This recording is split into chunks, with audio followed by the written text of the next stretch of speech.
Hi everyone, happy Monday. So this is part 2 in my alcohol marker coloring tips and tricks series. Tricks, not just one trick, but many, hopefully. If you missed the first one, it was first one in the series. We just covered the basics of alcohol markers, like tips, like actual marker tips, what are alcohol markers, talked a little bit about some of the different brands and what 5 main things I look at when trying out a new set of markers that, you know, basically let me judge, hey, are these a good set of markers for me? What is going on with my voice right now? So, as always, and I don't know why I do this because I'm probably going to put another intro in front of this as I go through the video and forget things. Oh my goodness, hang on. Hopefully that helps. It sure doesn't sound like it did, but we will push through. I've had plenty of water to drink this morning. I don't know why my voice is going in and out. It could just be the weather here, but okay. Last time I'm doing that. Anyway, so with this series, there are a couple disclaimers, and I do have a Google Docs notes that I've been putting together to go along with these. Not a script per se, but just like a notes thing to try to keep me moving along. These are turning out longer than I expected, but if I didn't, this would be like 10 parts. So, but on the notes, like, you'll have links to everything I'm talking about, hopefully, and I'm going to be going through a lot and using a lot of different marker sets today, so just keep that in mind. It might be a bit chaotic, which all my videos are, but that's how it goes. So, like I said, everybody seemed like they enjoyed the first half, so we're going to do the second part. My plan is I'm going to go in depth on some of the markers sets that I talked about and match them up against my 5 questions. Some of them are still to be determined, which we're going to be doing some testing today. And so I've got 1, 2, 3, 4, 5, 6 sets to kind of look at today. We're going to go through them fairly quickly, breaking them down according to like price and things like that. Then the second half of the video is going to be getting into demos. This is where the actual how I color comes into play. Today is going to be very just, we're going to be grabbing some markers and putting them down on different types of books, different types of papers, just to see how they do. And so there's not going to be a ton of, like, I'll show you guys how I color like big block areas in particular in different ways, but we won't get to a lot of the detail stuff. Like, I like to outline, shade to an extent, and do some different things with markers. That'll be in the next video. Plus some, I've had some people ask some questions. Thank you. Some of them I don't know how well I'll be able to answer or show, but I can just show you what I'm doing right now and try to direct you to people that are doing it better than I am right now. So that's my first disclaimer here. I'm not an expert in markers. I don't know everything there is to know. I'm not an expert in shading by any means, doing like really fancy stuff with markers. I do this video just because I've been coloring for 5 years. Markers, alcohol markers, have always been my favorite thing to use, and over time I've learned some things and things that I wish I'd known when I first started. So I've seen a lot of people just starting out using alcohol markers, so I figure I could kind of pass what I've learned on to them. But in saying that, in my disclaimer, all of my, I'm looking at my notes. So all these tips, tricks, and recommendations, this is my opinion only. I might tell you that this is a decent set of markers, and somebody else might tell you they're garbage. It's my opinion, my experience on these only. So what I would recommend is always, don't just take one person's word for it. Check a couple different people, if you can, to just get an, second and third opinion on things. So all the markers that I'm going to talk about today, with the exception of a couple brands that I've seen friends recommend, and I will call those out, all the ones that I'm showing you physically today are ones I've bought with my own money, my own funds. No one has asked me to endorse or recommend any marker from the manufacturer or the seller. So this is all just me doing my thing, me showing you guys what I like personally, and that's pretty much it. So just want to make sure nobody thinks I'm getting any cash for this, because I'm not. I'm just doing it for fun. Funsies. So all the markers I talk about today, the prices, the set sizes, the features like the tips, whether they yellow or not, they could change the formula 6 months from now. They could put less ink in it 6 months from now and make them streakier, where before they weren't streaky markers. All of that can change and vary as time goes on. Probably will change. And like Caliarts never streaked on me, never gave me any issue. And I bought another set today. They could be completely different than the ones I've had in the past, due to cuts and budgets and things like that. They could change the formulation of these markers at any point. So this is what I'm showing you as these markers are in August of 2023. And it can also vary if you have an older set of markers versus a new set. So I'm going to try to show a variety of everything. So I just want to make that clear before we get started. Because I don't want inevitably somebody will come in the comments 2 years from now and be like, you said the Caliarts didn't yellow, and they're yellowing. And I'll be like, did you just buy them? Yes. Then I can't guarantee they're not going to yellow forever. I can just only tell you how they are right now at this point in time in my experience with them and using them. So, all right, in saying all that, and then in the demo part, I'm going to color in a variety of books. We're going to be moving quickly. We're not going to be coloring whole pictures. We're just going to be coloring bits and pieces, just because I'm trying not to turn this into 3 hours. We're going to be using some heavyweight cardstock, Amazon paper, Creative Haven paper, and Colorit. Might be including Zendoodle as well. I learned some interesting things about the Amazon paper that we'll need to talk about when we get there. The majority of coloring I will be doing today will probably be in the Amazon books, just because they're so darn inconsistent in their printing. So, okay, now I've said all that, let's get started with the marker sets. Alright, so we're taking a closer look at the markers. There's some I mentioned in the part 1 that we are going to talk about today in more depth. The budget set I'm going to talk about is the KINSPORY Magic. I call them Magic Box markers. I showed you guys a peek at this in the last video. But there are a lot of budget sets out there. They'll have 2 or 3 names on the marker, on the bag. They'll have unfamiliar names. They'll come in giant sets, but they won't really have like small sets or a variety of nibs. Typically they're like chisel and bullet.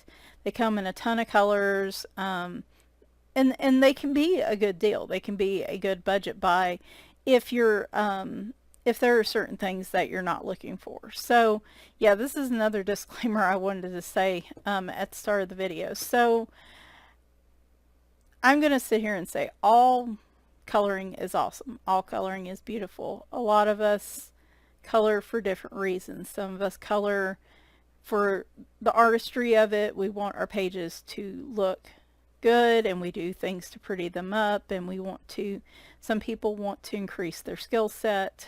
Some people just want to put color on paper. They don't mind if it streaks. They just like a lot of colors. They like having a variety of markers. If they're not picky about color palettes and things like that, they'll just pick random markers from a set, and when those run out, then they'll just choose other markers. So each of these marker sets has a group that will do well with them. And so when I say, like, do they streak? Yes. Do they yellow? Yes. That is a problem for me because of how I color. I do color to it, but they still have their place, I guess is what I'm saying. Like, I still am going to use these markers. I have books that I want to use these in. They do have some advantages to them I'm going to talk about. But, like, I'm not saying don't buy a big budget set that you may not be able to find 6 months from now if you don't care about restocking with these markers. You just want to buy some markers to put, marker color on paper. Maybe you're doing it for mental health reasons, for anxiety, or to lower anxiety, not increase it, to lower stress. So each of these sets of markers has a place. So my goal with these is to just show you the pros and cons of each of these. I color for both parts, for mental health, and I color for, like, to increase my skills and to create pretty pages and stuff. So, but each of these sets of markers and each of these ranges of markers is usable in my opinion. I just have to know what their limitations are if I'm getting frustrated because they're not doing what I want them to do. So, if that makes any sense, hopefully. I just don't want to make it seem like never buy budget markers, because budget markers can have a place, and they do have a place here. So in saying all that, budget markers, and I'll probably say that again at the beginning of the video, so you're probably hearing a repeat right now. These come in actually a pretty nice little plastic box. I find in those, so like Temu would sell these markers like these in a big set. Amazon, if you type in alcohol markers, you're going to see a ton of 100+ sets, like $30 or $40 or less. And like I said, they have different names sometimes on the box, the marker, the name of the marker on the Amazon page, and that's the case here. But a lot of times they come in a really nice case or a really nice box. And honestly, I feel like the storage is an advantage to these, because if you just use the markers and toss them and, like, you don't plan to buy any more in the future, then you have a really good storage box, hopefully, for some of your other markers if they fit. So a lot of times I feel like you're paying for the packaging and maybe not so much the markers, but that's an advantage to them. So these are, on Amazon, they're listed as KINSPORY. See that nowhere on the box. On the marker, they are listed as Touch Cocoa. And then, or on each marker, and then in the box itself, the box is called the Magic Box. So, I do have swatches of these just because I have a new set, that was bought in May that I haven't really needed to use yet. And I have this set that I bought in January. So these are the swatches. The cool thing about these is in some of these colors, like the reds, the pinks, if you run out of one color, like the oranges, if you don't mind using the fluorescent orange or the marigold's very close to the regular orange. You have 2 or 3 markers if you're looking to use specific colors. If you run out of one marker, you have a couple other markers, whereas in smaller sets, sometimes you just have that one orange. So that's helpful. Let's see. So I have the link. This is the 160 set. They do have a variety of sets. I think they have an 80, a 120, and a 160 at various prices. As far as I can tell, these are chisel and bullet tip only. So if you didn't watch the video last week when I refer to these, this is a chisel tip. And the other one can be referred to as a fine tip or a bullet tip. And as far as I know, these only come in the chisel and bullet nib. So my 5 questions for these. Do they yellow? No. As far as I can tell, this particular brand, now I can't say this for all budget brands, because I've had experience with Shuttle Arts yellowing in the past. Like, do not recommend Shuttle Art. Again, the formula may have changed, but I don't recommend those. These don't yellow. I have used these extensively. I have used them in color by number. I've used them in Camellia Angelica, mostly Amazon books, and I have had no experience with any yellowing whatsoever. Now, in saying that, one thing I do want to note in yellowing is that sometimes the black marker in a set will yellow just a bit, particularly if you use like Sharpies. Those can yellow some, so keep, yeah. Another little tip. Sorry, they're going to come along as we go along, but so they don't yellow.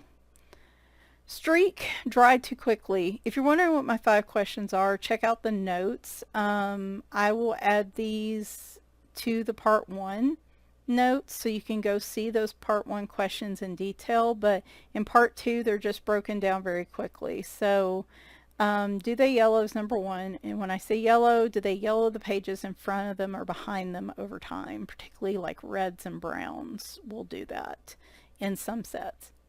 I've used these extensively. I have not seen any evidence of them yellowing. Streak, dry too quickly is my second question. Yes, they do that, particularly in large areas. That is probably my number 1 issue with these markers, is they streak in very large areas. And for the type of coloring I want to use them for, they drive me crazy so when they streak. And I keep forgetting. Easy to get more. It's a whole set syndrome.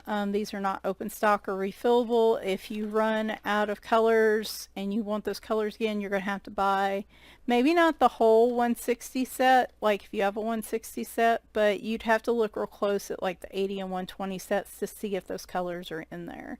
Because remember, the colors of course will vary per set. So you might get away with being able to get a smaller set if it has the color you're looking for, but you know, can't guarantee that. So not refillable, not open stock.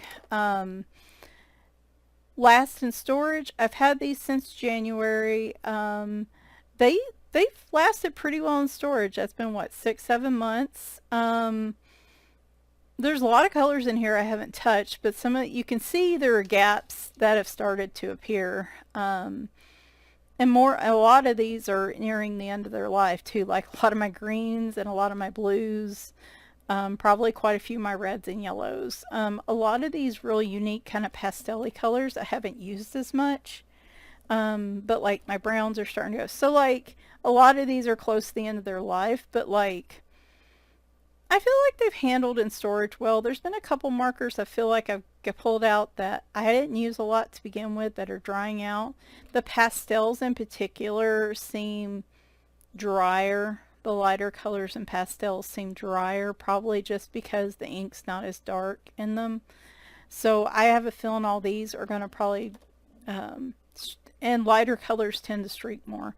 So I'm probably going to have more trouble with these. And yes, they're like way out of order. The new box is much better numbered. I did go through the cool grays really quickly. The one cool thing about the 160 set is you get a lot of blue greens. You get some... Could have sworn you got some green grays. Yes, but I've pulled them out for something. Cool grays I always use first. They go quickly. And then they have a lot of warm grays. So if you like shading, if you like using... I like using blue grays for like glass. If you're looking for color by number, like... I feel like a good solid color by number type of set, I feel like these would be a good budget set, just because you do have some color variety. If you run out of one marker, then you know you can pick up another marker in this set. But like all these pastels are really light and they do like to streak a little. Okay, enough of that. But I have 2 sets of these, so that shows you I like them enough. Like I said, they have a place in my collection. So I just need to know their limitations, right? If I'm looking for a page where I don't want my markers to streak, I don't really need to use those. All right, Taotrees. These are the only slimline markers I own.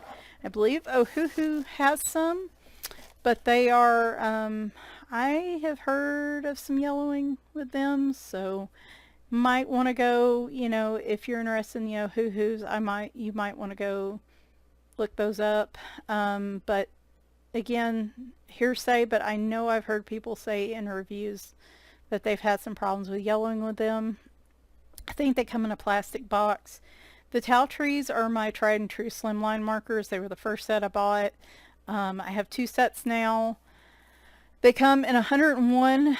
Does the 160... Oh, okay. Yep. So the KINSPORY markers do come with a colorless blender, which we'll talk about in a little while. I don't believe... Yeah, these come with a colorless blender too. So these are slimline. These are chisel and fine bullet tip. But these are finer. Like this is a finer tip than what you would get on a full-size marker. And this, as you can see, is a finer chisel tip. These are great for small spaces, mandalas, small detail work, and I'm going to show you guys where I like to use these today. I have 2 sets. As far as I know, with the Taotrees, you can only get this 101 set, probably 100 with the colorless blender. Chisel bullet nibs only. Do they yellow? No. I've used them in numerous George Tufexis books. The last set I bought was in 2021, so I've had 2+ years, and I keep checking the pages, and these do not yellow. As up to the, I purchased them in 2021 was my last set, so take with that what you will. Streak or dry too quickly. I haven't found that to be the case. These particularly tend to be rather juicy markers, so sometimes you have to have a soft touch with them in those detail areas. But I've used them on fairly large areas. Now, I've not used them on like a big background on an Amazon page. My guess is they would streak on that. That's where you got to know the limitations of your paper, and that's something we're going to talk about in a minute too. Easy to get more? Yes, but it's a whole set thing. You can't refill them or swatch them. I ran into that issue because I bought the second set, and I've probably used about 1/3 to half of the markers from the first set. And I don't even know this. I think this is the second set I bought. That's why it looks a little loose. They do come in the cloth bag. Not the best for storage, but I'm not going to go the trouble of putting them in a different type of storage. They might work in a pencil case if you get the really wide bands. But I just keep them in the bag. It's just the easiest thing for me. I have some of these bags I tote around. They come with a little thank you card. I think they come with a swatch. I can't remember. Last in storage, I've had my last set 2 years. Yeah, June 2021. I haven't used them in a few months, I'll be honest, because I haven't really done a lot of George Tufexis pictures recently, but from what I find, these are pretty darn juicy to start with. I rarely have a problem with a marker being dry from the get-go, except black markers. That happened in my KINSPORY set. I don't know what it is. Maybe it's just because I use black markers so much. Swatchable, and I don't know if I answered this with the KINSPORY. Swatchable, yes, the KINSPORY, as you could see, had numbers on the caps. So do these. I don't think any of the markers I show y'all today have the color name on them, except maybe the Copics. So there are the Taotrees. Only slimline markers I'm going to show you guys. And there's not a ton of brands out there anyway, so. Alright, next up, Ohuhus. I bought this 40 set. I do have another set. It is the original pastel markers that are not in the right case. Original Ohuhus pastel markers. So these are like my used ones I can show you today. I think they have more pastels now, but this was like the original 48 set. I've had these a couple years. They seem to, I just used them on a page, like some of them on a page like this month, and they seem to still work fine. Here is the Ohuhus 40 set. This was like the smallest set I could find, other than I think like the skin, you can buy like the 20-something skin tones or something like that. And as you can see, I don't know if their pastel markers have been updated, but like these are a newer set, and you can see like the shape of the markers, more of a Copic shape. You do have the color numbers and names on the tips. These are a bullet nib, fine nib, and a chisel. I tried to get, I think there was one I did get the brush because I'm mostly trying to do this for people just starting out, and I recommend if you're starting out, start out with the chisel and the fine tip. Brush tip takes a little bit of work to get used to. Ohuhu has the biggest range of sizes and colors and marker sets by far. So if you're looking for variety, other than Copics, I'll say. So if you're looking for variety and you're looking for, well, I'll say Spectrum Noir, but in my experience, Copics are the only other ones I see that have, like, I mean, you can get them from 20 to 40 to a full 320 set of the Ohuhus, which I drool over all the time. They come in a variety of tips. Like, there's all these different sets can come in chisel and fine, brush and chisel. There's probably a brush and a fine tip. Be sure you check the tips. Read very closely when you're looking at a product on Amazon. I'd say do this for all the markers, but make sure that whatever set you're looking at, make sure you understand what the tips are. Also, Ohuhu sells water-based markers that so they have the slimline alcohol markers, and they have like a slim marker that's a water-based marker. I have some of those too. Make sure they say alcohol markers. That's one of the downsides, is there's so many sets and there's so much variety that you got to read a little closely on these just to make sure you're getting the set that you want. So I would say, like, in terms of mid-range markers, these are, if you want variety, Ohuhu's the way to go. So let me move to my next. Yeah, we are running behind, but that's okay. This one will probably run a little longer. That's fine. And it's starting to get overly bright. There we go. Is that any better? Do I just need to turn that off? Yeah, these are like way overly bright. Sorry about that. Okay, so do these yellow? To be determined. In my experience, the pastel, the used ones, have not yellowed. These also don't seem to streak. Even though they're light pastel colors, unlike the KINSPORY, these don't tend to streak on me. You have to buy the whole set to get the pastels. As far as I know, they're not open stock or refillable. I've had these over 2 years, and they are swatchable. They have the color names and numbers on the caps. That's going to be your most common. Very rarely are markers going to have names on the actual marker, which I like because I like taking both caps off, but it's, you know, it's just a personal preference. The new set, though, yellowing, all those questions are basically to be determined, because this is the first non-pastel set I've had of Ohuhu. I know that sounds funny because I'm talking about these being like the biggest range of colors and things. I don't know why I've been like it's not anti-Ohuhu. I think it was just because I'm a rebel at heart, and so like when everybody's like, I'm buying this brand of marker, I'm like, no, I'm going to go buy these brands of markers instead. I don't know why. And I also think though Ohuhu at times can be a little overpriced. And like I said, the number of options and everything you have is very, very large. And so I think that's one of the reasons I've been a little hesitant. But you know what? Excuse my language, they're damn good markers. From what I've used, the ones I've used, what I've seen people use them for, I've seen artist grade work using Ohuhus. They're damn good markers. And I guess I should just, if people like them, obviously they like them for a reason. However, I'm not going to say yet that these don't yellow or streak or anything until we test them out. And they're swatchable. Now, they are starting to offer refills for Ohuhu markers. I'm not sure which ones. I think it's specific to a brand, and it's specific colors, and not all the colors are available because this is fairly new, but they are starting to try to offer refillable, maybe open stock.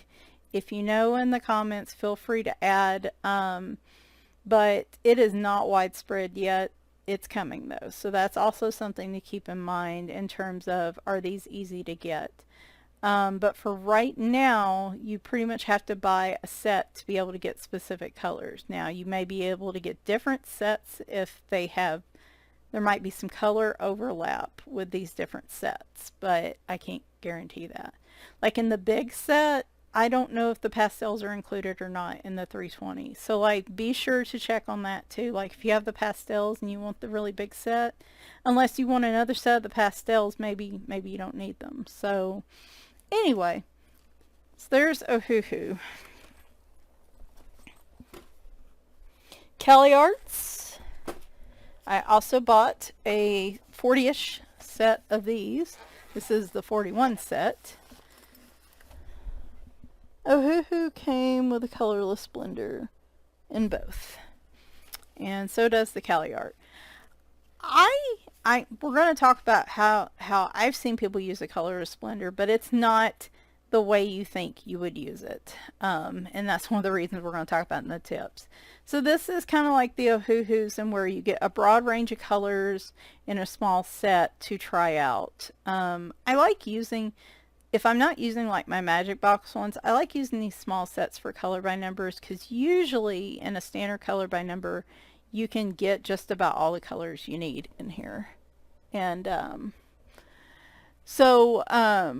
with these, I've had Caliarts in the past. I had the 100 set for like 4 years. It was the first major alcohol marker set I bought, and that set, after 3 or 4 years, there were a few markers that were running dry, but like there were a lot of markers that were still going strong. I actually gifted the markers to a friend because I didn't want them all to dry up, and I don't know, I haven't heard anything from her in terms of how quick, I have not heard anything negative from her in terms of them, so they must have still had quite a bit of life left. So I gotta say, the ones at least I bought in the past lasted me a heck of a long time.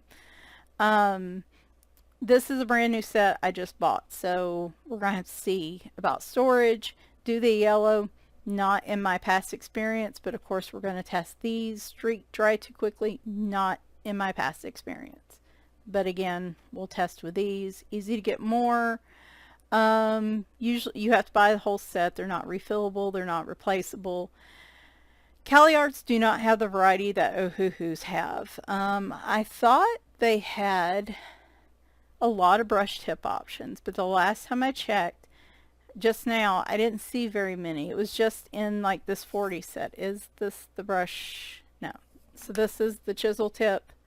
And keep in mind, this broad chisel tip can vary from marker to marker. So some of them have really broad tips that you may not like as much, but it may be more of a, they call them broad chisel, just like they call these fine bullet nibs. They're kind of interchangeable. But chisel tips can vary, and so can bullet nibs from marker to marker too. So, only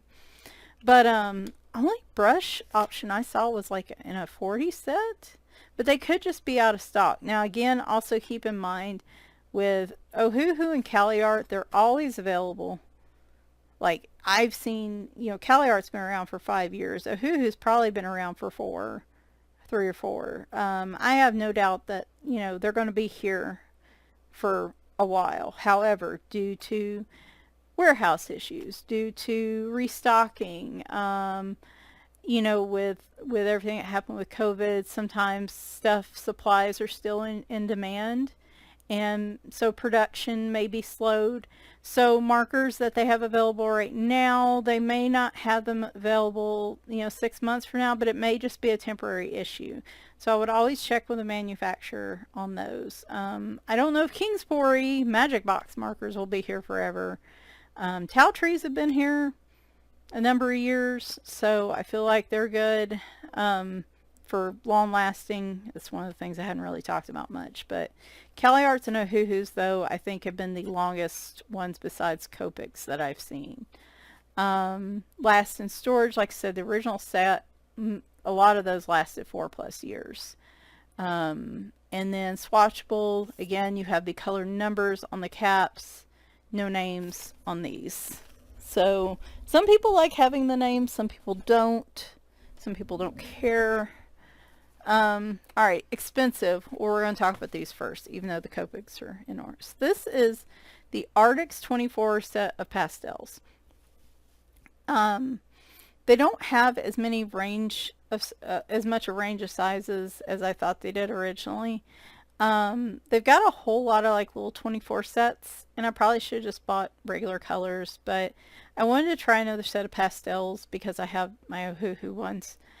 So this is a 24 set. This was, I can't remember, $25, $30 price range. I had them originally in my mid-range, but when I was looking at the 80 and 90 sets that they have, they are actually higher price, so I did move them into the expensive range. They don't have a whole lot of markers to choose from. Like there's an 80 set, a 90 set, and then I don't know if there's a lot of overlap between the smaller sets. So keep that in mind. You definitely have to do your research.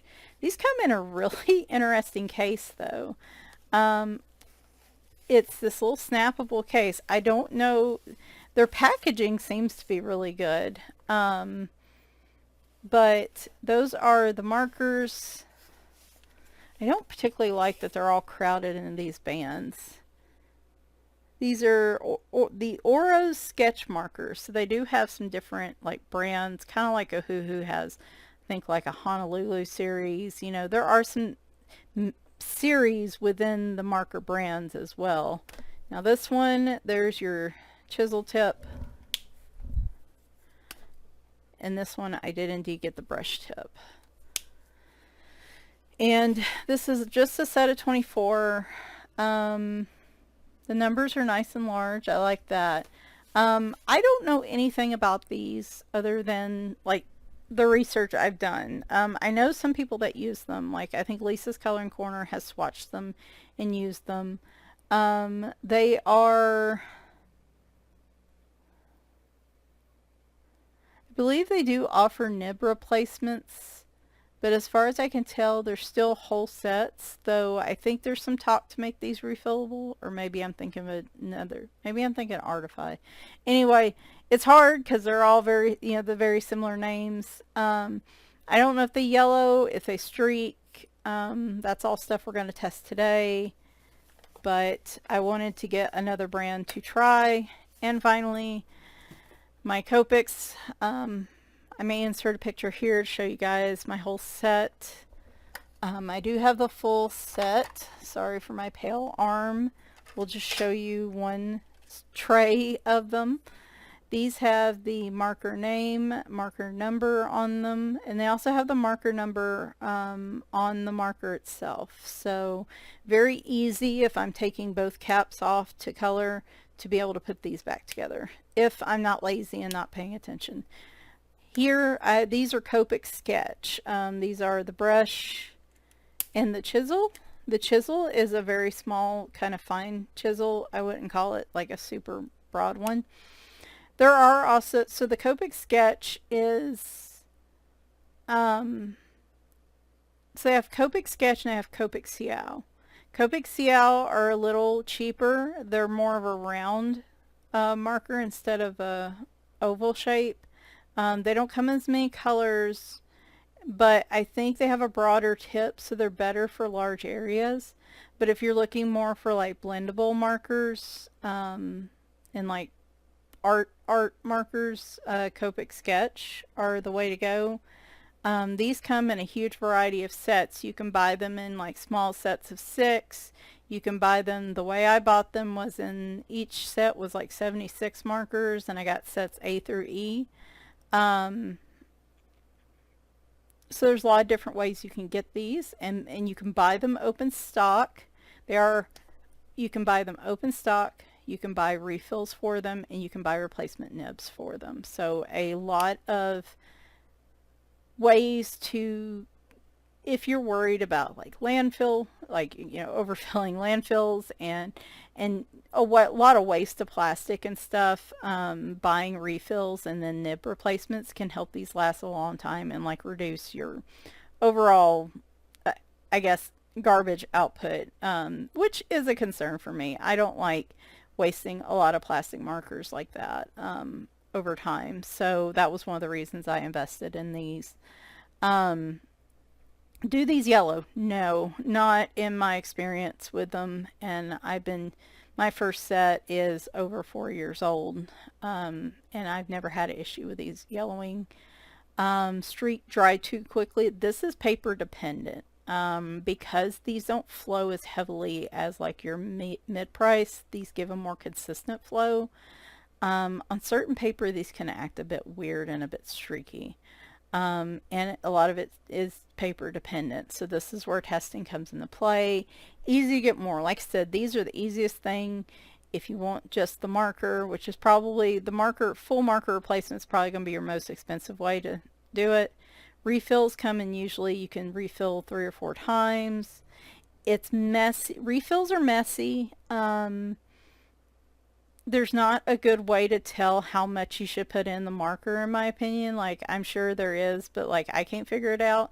You have to pull out one of the nibs, which unless you have like the little tool, can be messy. You could damage it. But it's there if you don't, and it's the cheaper option by far. So these are really easy to like restock as you run out. Last in storage, like I said, yeah, the first set I bought all the other sets in January of this year, and the first set I had like for 4 years, and there's still a couple of them, you know, I can't say every single marker is fully saturated like the day it was made 4 years ago, but like I didn't see any massive amounts of drying out in those markers. And in any marker set you get, even in my Copics, there was 1 or 2 that show up dry. And I know people are like, why, you know, if I'm spending that much money, they should all be in perfect condition. And I'm just like, that's a lot of manufacturing. That's a lot of, if I got a Copic set and over half of them were dry, yes, those would be going back, or I'd be getting a refund. But like 1 or 2 markers, even in my Copics, I don't sweat it. It's just, you're dealing with alcohol, which dries very quickly. If a cap wasn't put on tightly enough, if in that particular color they were producing, like the blend was slightly off or something, like you could get a bum marker. I'm not saying any of these are going to be, everything's going to work perfectly right out of the box. But, so yeah, a couple dry markers in any set, budget set, big set, whatever, fancy, expensive set, couple markers, par for the course. I wouldn't worry too much. If you're seeing half a dozen dried out, especially in a bigger set, well, any set, but if you're seeing like 6 or more markers drying out, I'd be kind of like, nah, I don't know if I want to buy these again. If you're seeing like a dozen markers dried out, like you need to be seeing if you can return them or get a refund or something, because that's just ridiculous. I don't care how big the set is. There shouldn't be, even in like the big 160 set, if I had 12 dry markers in that KINSPORY set, like it would have been sent back. So okay, well, we are a little over what I planned there, but that's fine. I'm going to take a quick break, and then we're going to move to the demo version of this video. Couple, I've forgotten I added these in here. So 2 marker brands I do want to point out as some you might want to research a little bit more on, for the purposes of this and the fact that I have markers coming out of my ears, and I don't want to see, this is the one thing about markers, is that most other coloring mediums, with the exception of like inks and things like that, and paints, if they're not closed properly, can dry out over time too. But like a lot of other coloring mediums, like pencils, usually are good over time. The thing with markers is, unless you're using them a lot, I don't recommend like buying a big set, especially at first, because it's a waste of money if they all dry out over time, right? So like, I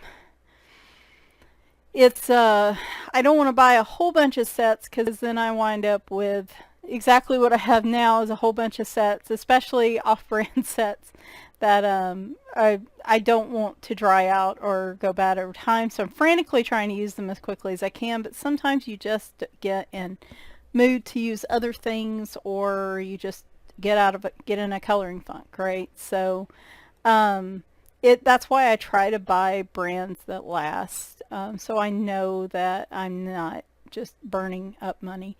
But from other colorists, so I know Tammy Colors 2 uses the Arrtx Everblend markers, and really likes them. I've seen her use them in a number of pages in her tea series, which I highly recommend if you're a fan of tea. She has converted me. I am here drinking black tea. I mostly was a coffee person with light green tea a little bit, but I've been playing around and with some loose leaf tea. And anyway, I highly recommend that series. She is coloring through an Amazon book by Jen Racine, which is Time for a Cuppa. And I've seen her use the Everblend markers in there a lot, and I don't see any yellowing or anything, and they look like good, vibrant colors. Now, this is a new formula. So the old Arrtx Everblends, the original ones they sold, yellowed very badly. And I talked about that in the previous video. And I think it burned me on them, because now I don't really want to invest in them again, even though I've seen other people use them and they're fine. Plus they're priced a little higher. So what I would do is do some more research on them. Make sure you're looking at the Ultra markers, which I believe is their new formula brand. They do sell them in individual art markers and new nibs, so that is a good cost price option. And of course I have the link in the notes. Another one that Brittany Daniels, who is hi Brittany, I remembered your name this time, recommended in the comments of some of the related videos, are the Spectrum Noir Illustrator. I would put these like in your expensive investment markers. These usually, from what I could see, they're a brush tip and a fine tip. I don't believe they're sold as a complete set, but you can buy them in sets of like 6 and 12. And they are refillable. Brittany says she has the full 216 set. I'm not sure if she had to build up to that. Brittany, feel free to comment on how you were able to get all those, if you would like. And but I believe you have to buy them in packs, which can be a bit pricey, but they are refillable. Again, these are only available in brush tip and fine tip, so keep that in mind. I believe the Arrtx Everblends are, you can get some chisel, some brush. Yeah. But anyway, so those were also recommended. I have used Prismacolor Premier markers in the past. I do like them, however, unless they've redone them. The broad tip that comes with some of them is a big, like, round chisel fat tip on a marker. Like, I've never seen anything quite like it in another alcohol marker. Good for big spaces. And then they have a bullet tip. I think they also have a brush marker. I ended up gifting those because those were primarily what I used at first with my main coloring, but then as I got used to brush tips over time and really grew to love my Copics, I found I just wasn't using my Prisma markers. They used to be available open stock. I don't believe that's the case anymore. You have to buy them in sets, and so that was kind of the final straw for me with them. However, they are a good marker. If you're looking for another expensive level investment marker, just keep in mind they're not refillable, and I believe they're not open stock anymore, so there might be some limitations on replacements for those. And they did last a long time too, I will say that. Alright, now we're going to get to my overall marker tips. Very first one from the get-go, where is it? Always, always, always, always, always, always use a blotter sheet. If you were coloring in a book, you're using markers. Actually, I recommend them. I use a blotter sheet. I don't care what I'm coloring. I use a blotter sheet. And for me, it is a piece of cardstock. And you can see I can use it multiple times. With the marker sets I've used, this hasn't been a problem where this has bled into the page, but keep in mind that might happen to where you want to use a fresh one every time. Especially if you're unfamiliar with how the marker is going to act, I'd say use a fresh sheet every time. You could use a piece of cardstock. multiple pieces of printer paper. I wouldn't use just one, like 3 to 5 put together. I've seen people use like the plastic, almost like the cutting board style thing that sometimes comes with markers, where it gives you a little plastic piece you can put behind as a blotter sheet. Some books, like the Caliart books I'll show you, comes with its own cardstock blotter sheet that you can detach and use. I was trying to think if I've seen anybody use anything else. I don't know anything on how the plastic does, the little plastic sheet. All I know is 3 to 5 pieces of printer paper or a thick piece of cardstock. If you want to be doubly safe, this one's getting a little flimsy. I'm probably going to discard this one. This is because I know how the markers work, so I'm okay with using it for multiple pages. Plus, it kind of becomes its own art piece, you know. I also like to use it for scribbles on the edges. But if you don't know how the markers are going to act, I would just use a fresh one every time, and just buy, like I said, some cheap printer paper, some cheap cardstock. Or try the plastic sheet, which is of course reusable, so that is good. But if I'm using pencils, I will use a blotter sheet, because I've seen where if I use enough pressure on the pencil, sometimes the ink on the page behind will want to transfer to the other page, so instead it transfers to the blotter page. It can leave indentations on the page. I just do it as force of habit. If I do it for everything, then I know I will do it for markers. And like I said, pencils, it can have, and of course, distress inks, anything wet might transfer to the sheet below. So I would just say any coloring tip would be to always use a blotter page. If you're coloring with markers, I would let it dry. When I get done, I would sit markers, gel pens, paints, watercolors, anything, I would let dry. I would just leave it open like this. Find a place you could put it where little fingers and paws and stuff can't mess with it. Put it somewhere to dry. Open it and did like this for 24 to 48 hours. That gives the time for the marker to fully dry. I say 48 hours because I've had an instance in here where this dark blue actually transferred a bit here, and I could have sworn I left it open a full 24 hours. And when I say leave it 24 hours, leave it with a blotter page behind it. So, like if I just finished this page, I would sit and leave this for at least 24 hours with the page behind it, just to ensure it doesn't soak into this. Now, I can't guarantee I remember to do that here, but 24 to 48 hours should give you plenty of time. Stickles, too, take a long time to dry. But that gives the marker plenty of time to dry and cure, and then I can close the book. And, you know, unless I don't know if the marker is going to yellow, then I'll put pages in front of it and behind it, but we'll talk about that in a minute. Only use alcohol markers on single-sided pages unless you don't care about the other page. I don't care how thick the paper is. How I have never, in 5 years of coloring, come across a paper that is so thick that if I use alcohol markers on this side, it won't bleed on this side. Never come across it. I'm not saying it doesn't exist, but I haven't seen it.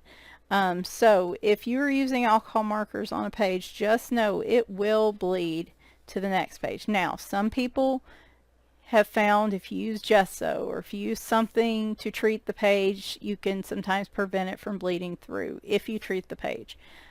I'm not going to do all that for markers, so there are probably ways around it, but just to use marker on a piece of paper with no treatment, nothing, it's going to bleed through. So I'm not saying you can't color in these types of books that have, you know, images on each side, but just know that the image on the other side is going to have the marker bleed through. And if you don't care about that page, then, I mean, there's a lot of colorists I follow that are like, I have a double-sided book, but I want to use markers in it, and so they'll either buy a second copy, or they'll just say, I don't like this image on the other side, so I don't care if it soaks through. And that's cool. Everybody's got their own way to color, and I might decide to do that in the future myself. But I'm just telling you, it's going to bleed. So if you don't want to lose that image, so test new markers for yellowing is my other tip. So Some of the things we're going to do today, we're testing for yellowing. I'm not going to be able to show you the results today, but in the next video we're going to go back to some of the pages and I'm going to show you, like, after a week of sitting there, did they yellow. If they haven't done it after a week, they're probably okay. I would say even a month if you're willing to wait that long to check. So what I would do is, if I color, you know, let's say I color this page in new markers, I would leave the blotter page that's behind it. This is how I would do it. I'd let it dry for 24 to 48 hours. I would then, before I close the book, put a cardstock page in front of it and behind it and close the book. And then in a week, check it. In a month, check it. And if it does yellow, if it's a heavy cardstock in front of it, it should just yellow here. I've had it yellow so bad it's bled through to the actual page, but that's generally only if I use like a printer paper weight. But if I use cardstock, it should protect the other pages. The only problem is, if it does yellow, you're probably going to have to keep those in there forever, because if it's going to yellow, it'll probably continue to yellow some over time, so you may have to leave it that way forever. So I would recommend testing any new marker in a book that you don't particularly love or you don't mind leaving those pages in there forever. Color with the marker over the surface quickly,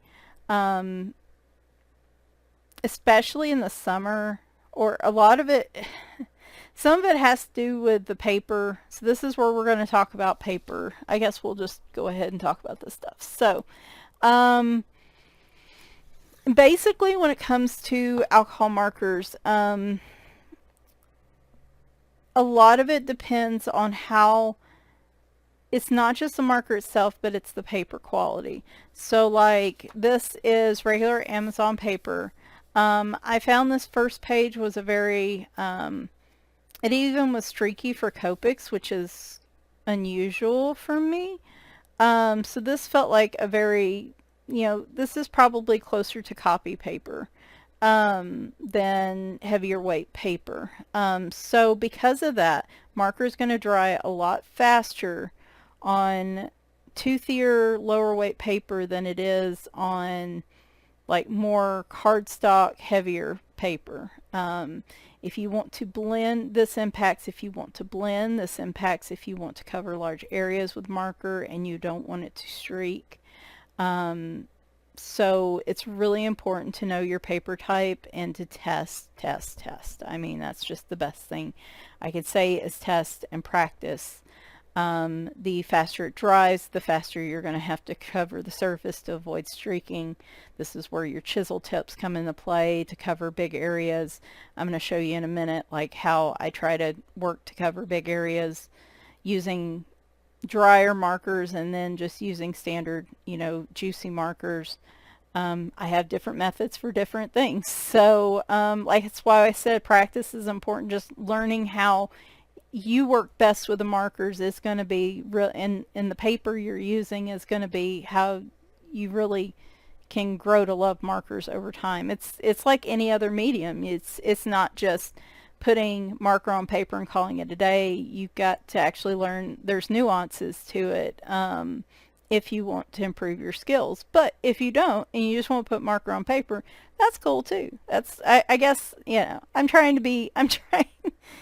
this is a judgment-free zone when it comes to coloring. It is whatever makes you happy. But like, another thing too is temperature, where you live. If you live in a very dry climate, your markers are going to dry faster. If you live in a very humid climate, like this time of year, it's very humid. If I didn't have air conditioning running on full blast, I might have an environment where my markers may stay wet a little longer. If I have a fan on me and on my desk while I'm coloring, it's going to dry your markers faster. These are things you don't think about till you're doing it, but like an overhead fan's running right now. So when I color this, I'm going to have to go a little faster because that even that little bit of air might dry it out. Air conditioning, if you're using a dehumidifier. So your environment too is something to keep in mind when it comes to how quickly the markers are going to dry. So yeah, it's I told you, it's I've colored so long. It's like I'm picking up all these little tips, and hopefully they're helping. I hope this is helpful. Um, the larger the area, the more likely you're going to have streaks. So inevitably, there are some pages where I just am not going to get a super smooth experience. And you know what? Sometimes that's just got to be okay. There are ways you can counter that to make it not so noticeable. There's sometimes you're like, hey, it looks cool like that, so I'm just going to leave it. Um, but that's just something to keep in mind. Chisel brush for large areas. It's got to be a really juicy mark if you want to use brush tips. So my rule of thumb, chisel or certain brush tip markers that I know perform well over large areas. Brush tips for blending. Fine tips and slimline markers for detail work. That's the rule of thumb I go by. If I've got, and we'll talk about that as I'm going through my demos, blending works better with smoother, heavier weight paper.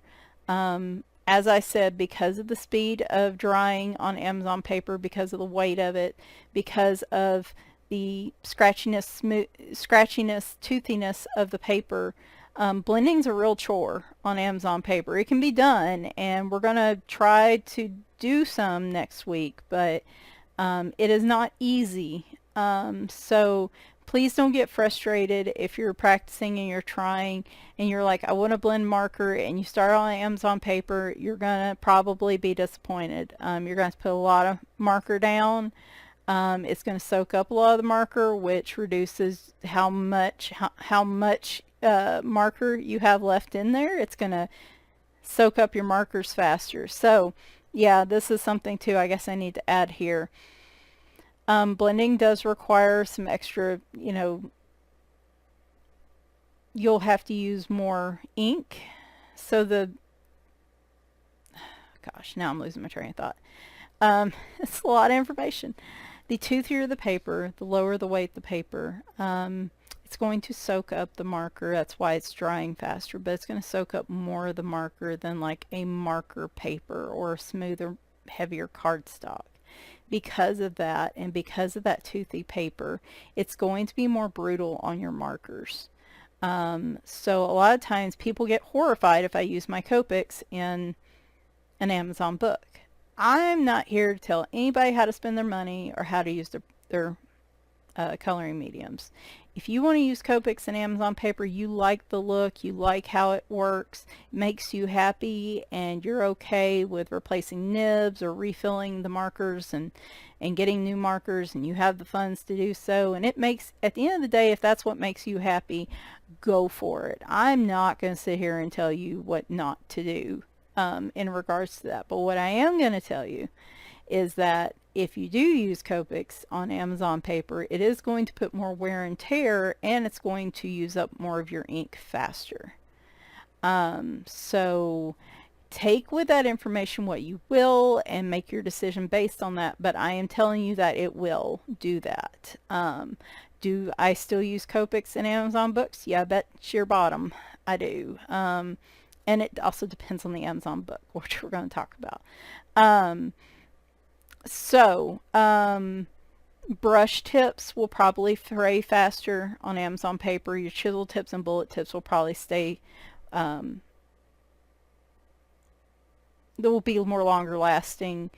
Juicier markers are good to use, but you're going to burn through them quicker on Amazon paper. Just keep that in mind. If you blend, you're going to need a lot more marker to blend on Amazon paper. Again, it's going to shorten the life of your markers. But all that changes on cardstock, on marker paper. It doesn't soak the ink up as much. The surface stays wet longer, so you can use less marker to blend with. You can, it doesn't soak up the marker, so you're not using up as much of the marker when you color. So that's where I'm saying it's not just the marker, but it's the paper that can influence the life of your markers as well. So always keep that in mind. It is a combination of the paper and the marker that you're using. And because of that, blending, just putting marker on paper, less streaking and stuff is going to happen on smoother, more cardstocky type paper, more marker friendly paper. The blender pen, I've never been able to use it to blend. I don't know why. I've seen it used to activate watercolors. I've seen it used, the best way I see to use this colorless blender pen that comes with everything, is to create highlights, basically to take away pigment. So if you bleed on an edge, your marker bleeds over on a line you don't want it to bleed over on, run this over the part that bled over, and it will lighten the color, make it harder to see. You can also run this over existing color to create highlights. I've seen people say they color a section with it before they put marker over it to get a lighter color. It lightens colors. It can be a bit streaky, so like I would recommend for highlights or touch-ups, but past that point I haven't really found a good use for this as like a legitimate marker blender, though granted I haven't been trying to find a way to use it. But don't be disappointed if you try to use this to blend colors and it just doesn't work, especially on Amazon paper. I don't know. I could happily do without these, but other people have been able to find uses for them. Not necessarily for just markers though, so keep that in mind. Store markers horizontally. Always, always, always, always, always. I do this with water-based, do this with alcohol-based, even paint markers. I store everything horizontally. Because if you store them vertically, then you run a bigger chance of leaking, because all the alcohol, all the pigment and alcohol and everything's moving down to the bottom part of the marker. So whatever tip is down here is going to get flooded. It may leak. It will dry out the tip that's on the top over time, which will make it harder to use. Even if you like turn it back over and start using it, it might take a while. If the nib's been dried out long enough, you may not be able, it may take a lot to get life back into that nib. With my Copics, I found if the nibs stay dried out too long, I'm just better off replacing the nib or getting another marker. Because it just seems like, I'm sure there's a way I can get life back in there, and I've had people suggest using rubbing alcohol, using other things. So there are tips out there. There's ways that you could try to do that, but I'm not going to cover that in the scope of this, because that is one area I do not have expertise in. I've never had any luck with that. So to keep the liquid even between the tips, keep them both soaked in the liquid. Just always store your markers horizontally. So in those big cloth cases, you can easily flip them on their side. That Magic Box marker set, I just put it on its side. You can invest in storage trays, which I've shown a couple times.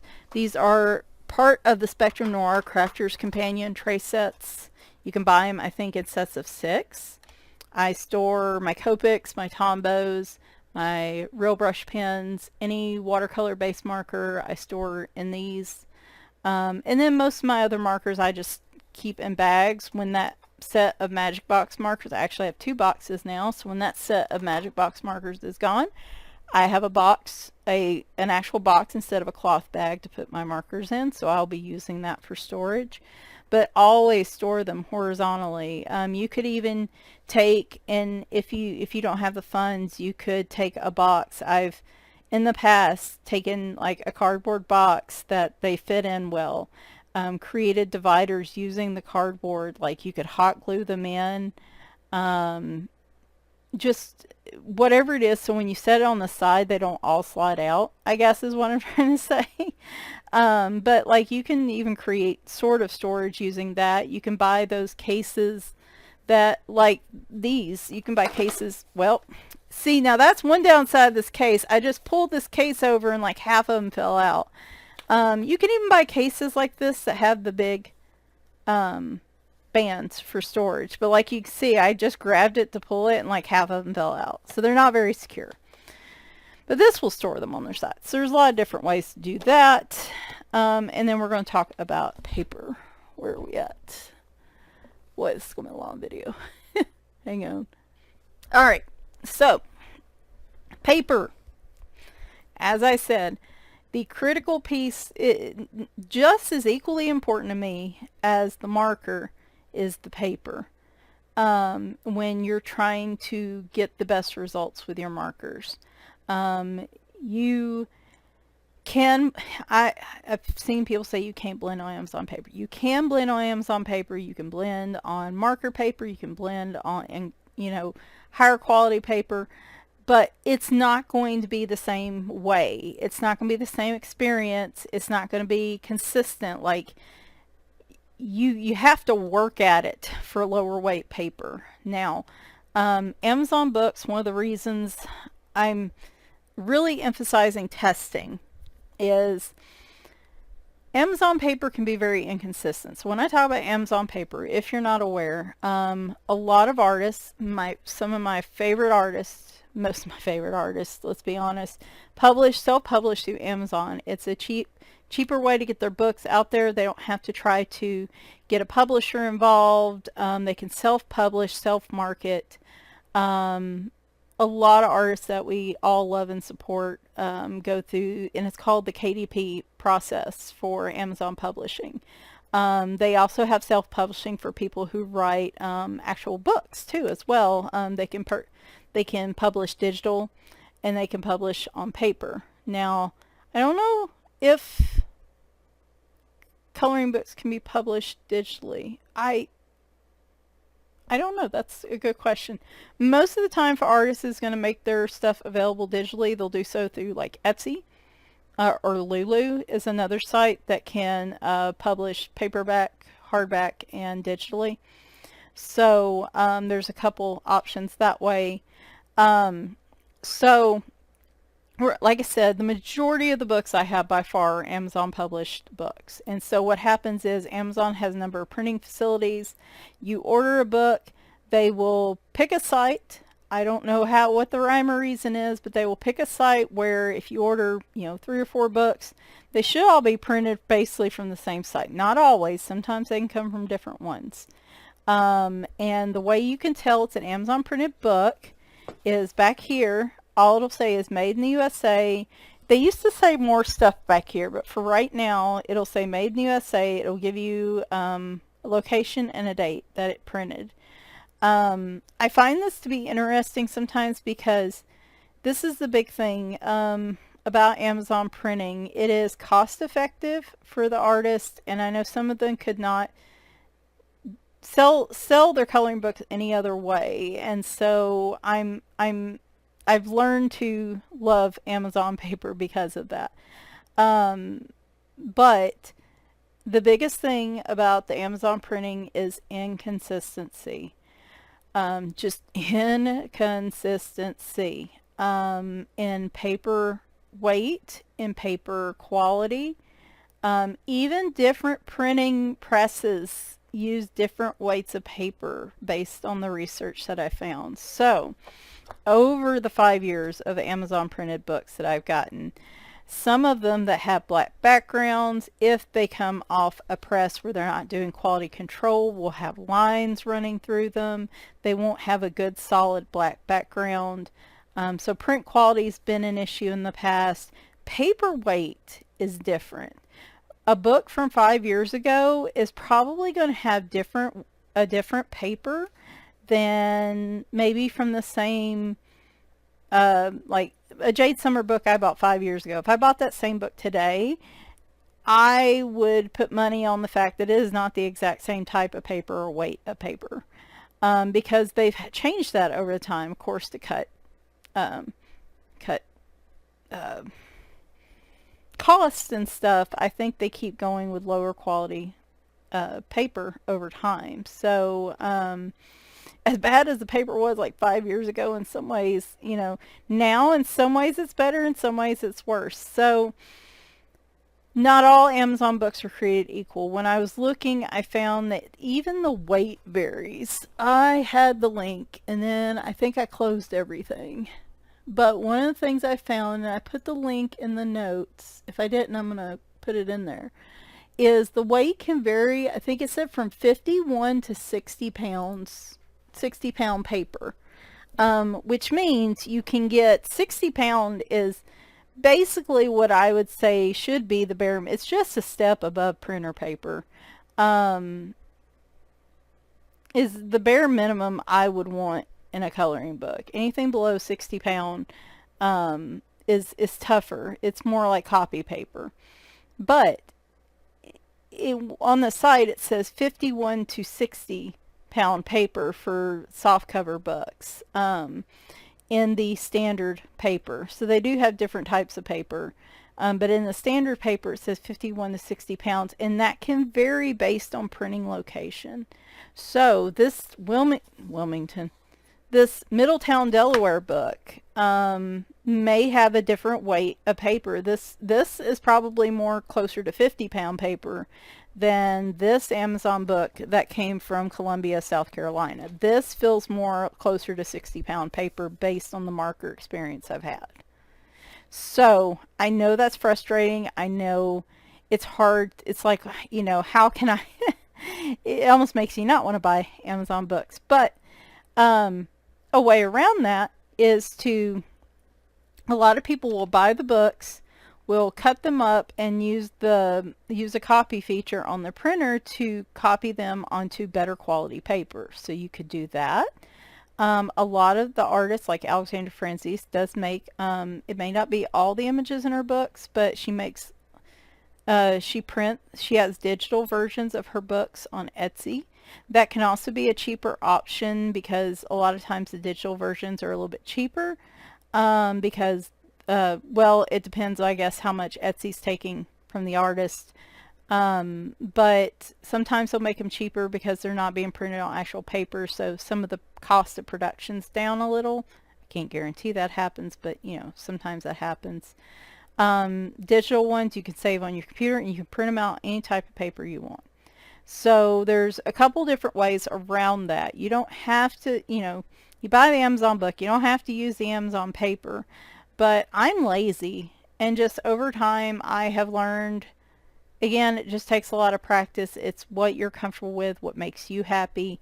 I found the markers that work well in here, but I'm also learning, especially recently, because I've been able to use Copics in Amazon books, usually with no problem. But when I use the black back here from my Copics, it's streaked. I had to do 2 layers, which rarely happens. So that tells me this is a lower weight paper. And I'm not saying all Deborah Muller books do it. I think it's just by the location. So just keep in mind results can vary, I guess is what I'm trying to say when it comes to Amazon books. And that's the reason I'm talking about them so much, because there's so much paper changes over time. They're the most inconsistent by far. Paper changes over time. Paper varies by location.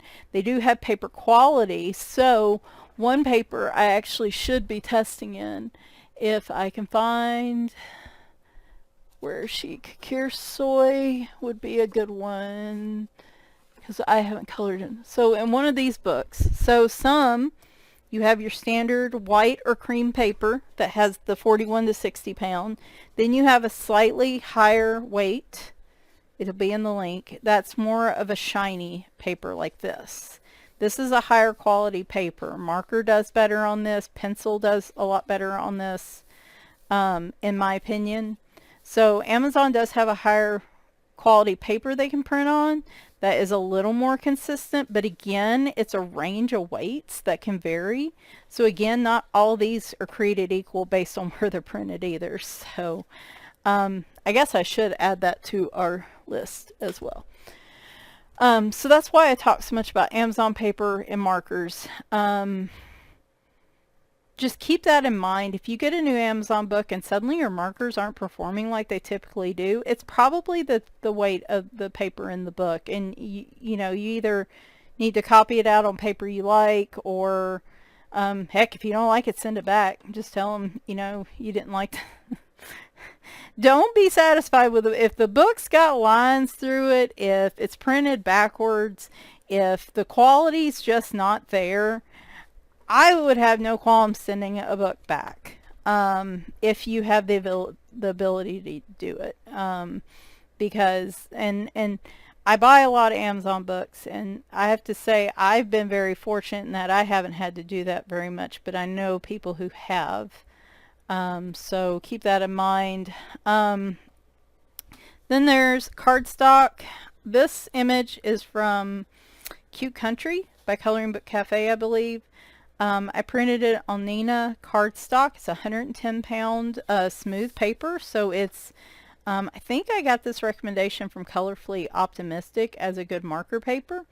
So this would be like if you can't stand Amazon paper and you have a copier or a printer, I would go digital or buy copies of the books and print them here on like a cardstock.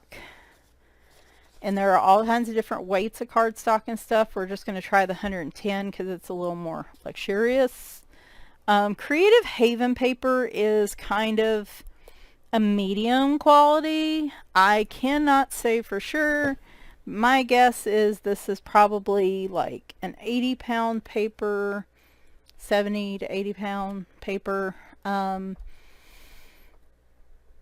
had no problems using alcohol markers on this. It works a lot better. I haven't done a lot of marker blending in Creative Haven, I'll be honest. No, I take that back. I have. And I can, but again, I have to work a little harder at it than I do like smoother marker level paper. Again, this isn't the level of Amazon paper. And it's consistent. That's the one good thing I found, is even if they've changed their paper over the past 5 years due to cost things, it's always consistent. So if I buy a book today from Creative Haven and I buy another book from Creative Haven next week, it's going to be on the same type of paper. So it's not, no matter where it's been printed. So it's a little more consistent. If we have time, I'm going to show y'all Zendoodle. Some books and some papers are a bit weird.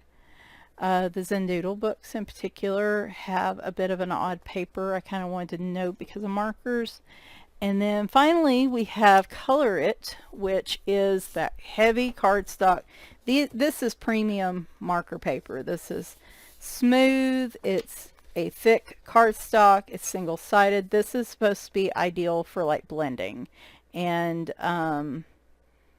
ease of use with markers. So all kinds of paper out there. Suffice to say, like I said, when you're considering your markers, the best, not only do I look at the 5 questions, but obviously knowing they're going to perform differently on different types of paper is a big thing. So, okay. Hey y'all. I was putting this video together and realized that I'm already at almost the hour 30 mark with this video, and we haven't even gotten to testing the markers yet. So I think I'm going to split this video. I know I said I'm not worried about length of videos, but even this one, because it would be another hour, feels a little long for me. So we're going to split the testing into next week's video. Sorry, I know some of you guys probably were looking forward to that, but I just didn't realize how much footage I had. The good news is that most of that footage is recorded, so so that's the good news, is at least that's part, I've already got most of that recorded, but I'm going to go ahead and end it here.